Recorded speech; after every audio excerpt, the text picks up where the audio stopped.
What's up, everyone? Welcome back to episode 5 of the Tips and Tricks series. In this episode, I've got 5 super effective tips that can actually turn the fights in your favor.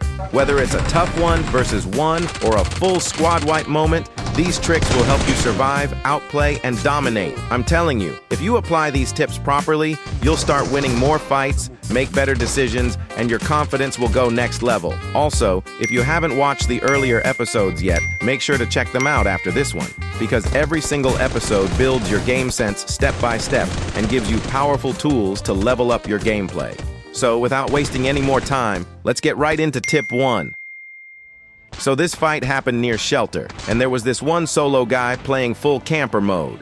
Bro, every time we tried to fight him, he would just run straight inside the tunnel and hide. We couldn't even get a proper shot on him. Like legit, the moment I aim, he vanished into shelter. Now here's where it gets annoying. He was alone at first, but instead of taking the 1v1 like a man, he called his teammates. And as soon as they reached, I was ready. I wiped all of them one by one. But guess what? This guy didn't even come out to help his own teammates, just stayed inside like nothing happened. Straight coward mode. Later in the match, I saw him trying to third-party another fight and pick up some free kills. But the moment I spotted him, he panicked and ran back into the shelter again. I tried to chase him, but he was smart. He threw a Molotov right on the path and blocked the entry. At that point, I knew, if I keep rushing like this, I'll just waste my time or get knocked. So I used my brain.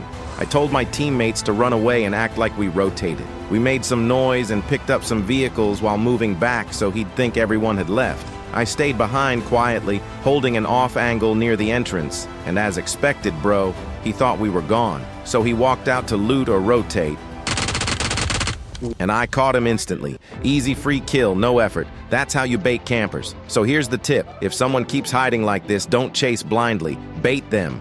Make them think the area is clear, and they'll come out on their own. It's one of the best ways to deal with campers who don't fight until they think it's safe. Outsmart them, trap them, and finish them clean. Tip 2. So this clip was short but really important. We were in a fight, and my teammate got knocked.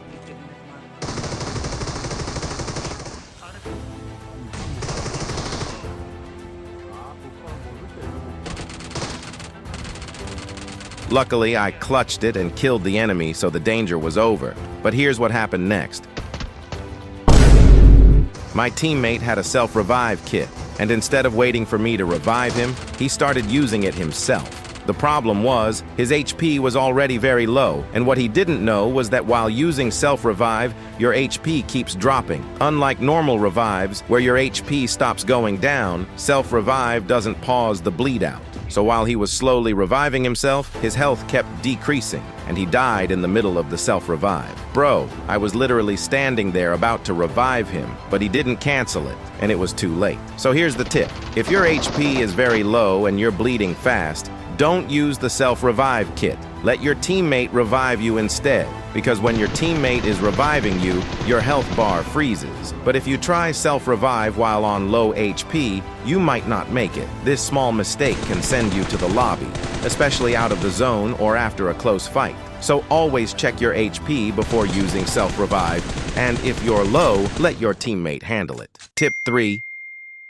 So in this fight, we spotted a bot running in the open, and I saw it as a free kill. I jumped out of the vehicle, knocked the bot, easy.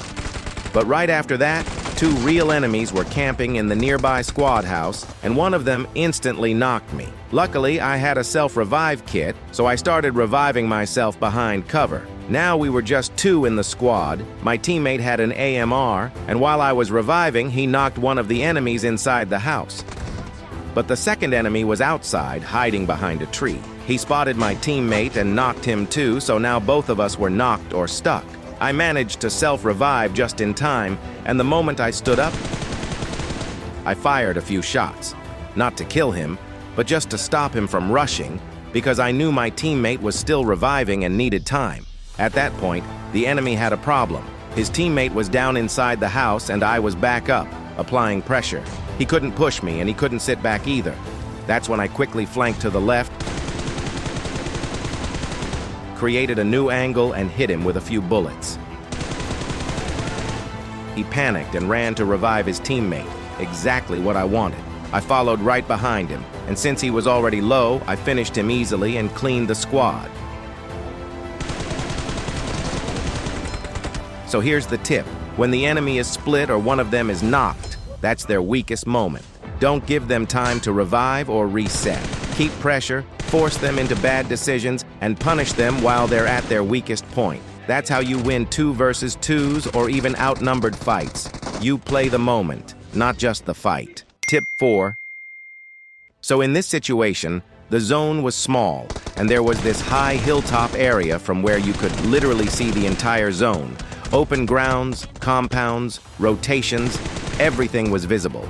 And of course, another squad was already holding that high ground, which gave them a huge advantage over us. We were stuck down below, and we knew if we didn't take that hill now, we would be in trouble later when the zone shrinks even more.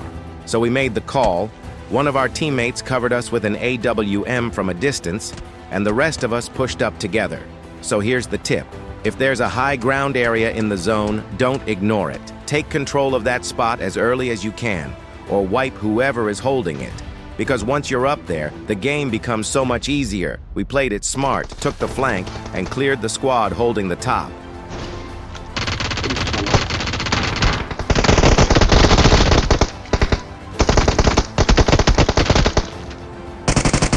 And bro, once we got to the top, it was game over for everyone else.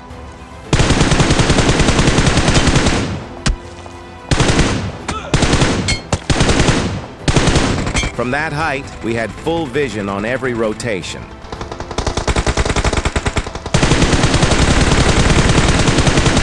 The enemies are trying to run in the open, easy sprays, campers behind cover, fully visible from above. We cleared team after team and finally secured the chicken dinner with full domination. Tip 5.